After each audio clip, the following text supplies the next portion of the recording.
ದೊಡ್ಡಬಳ್ಳಾಪುರ ಘಾಟಿ road ಇಲ್ಲಿ ಪಾಲ್ಪಾಲ್ತಿನಿ ಅಂತ right ತಗೊಂಡ್ರೆ ಒಂದು ಊರು ಬರುತ್ತೆ, ಅದು ಗೆದ್ದಲಪಳ್ಳಿ ಅಂತ. ಇಲ್ಲಿ ಲೆಫ್ಟ್ಗೆ ಹೋದ್ರೆ ಒಂದು ಕ್ಷೇತ್ರ ಇದೆ, ಅದು ಪವರ್ಫುಲ್ ಕ್ಷೇತ್ರ.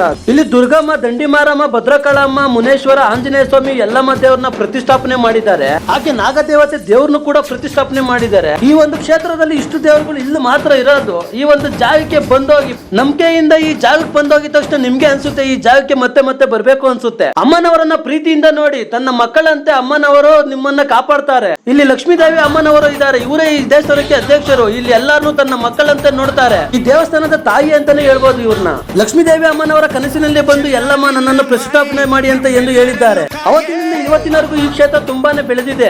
ದೊಡ್ಡಬಳ್ಳಾಪುರದಿಂದ ಈ ಜಾಗಕ್ಕೆ 15 ಕಿಲೋಮೀಟರ್ ಇದೆ. ಘಾಟಿ ಕ್ಷೇತ್ರದಿಂದ 1 ಕಿಲೋಮೀಟರ್ ಮಾತ್ರ. ಇರ್ಲಿಲ್ಲ ಸೊಸೆಗೆ ಕರ್ಕೊಂಬಂದೆ, ಅಮ್ಮನಿಗೆ ತಂಗಿ ಸ್ನಾನ ಮಾಡಿಬಿಟ್ಟು ಕರ್ಕೊಂಡೋದ್ವಿ ಅಮ್ಮ ಹೇಳ್ದಂಗೆ. ಆಮೇಲೆ ಪ್ರೆಗ್ನೆಂಟ್ ಆದ್ರು. ಇಲ್ಲಿ 7 ಸಂಕಲ್ಪಗಳಿದೆ. 7 ಸಂಕಲ್ಪಗಳನ್ನೆಲ್ಲ ಪಾಲಿಸಿ, ನಿಮ್ಗೆ ಒಳ್ಳೇದಾಗುತ್ತೆ. ನಮ್ಮ ಆರೋಗ್ಯನೇ ಸರಿ ಇರ್ತಾ ಇರಲಿಲ್ಲ. ಬರೀ ಶಾಕು ಅಂತ ತಿರುಗಿದೆ, ಎಲ್ಲೂ ಮೇಲಾಗಿಲ್ಲ. ಅಮ್ಮನ ದೇವಸ್ಥಾನ ಹತ್ರ ಬಂದಮೇಲೆ ಕಾಲು ನೋವು ಜಾಸ್ತಿ ಇತ್ತು, ಮೇಲಾಯಿತು. ಮದುವೆ ಆಗಿ 2 ವರ್ಷ ಆಯಿತು. ಯಾರು ಹಾಸ್ಪಿಟ್ಲಿಗೆ ಹೋಗಿದ್ವಿ, ಎಲ್ಲೋ ಮಕ್ಕಳಾಗಿಲ್ಲ. ಇಲ್ಲಿ ಬಂದು 3 ವಾರ ಬಂದು ದೇವಸ್ಥಾನ ಮಾಡಿದ್ರು. ದೇವ್ರ ಕೃಪೆ.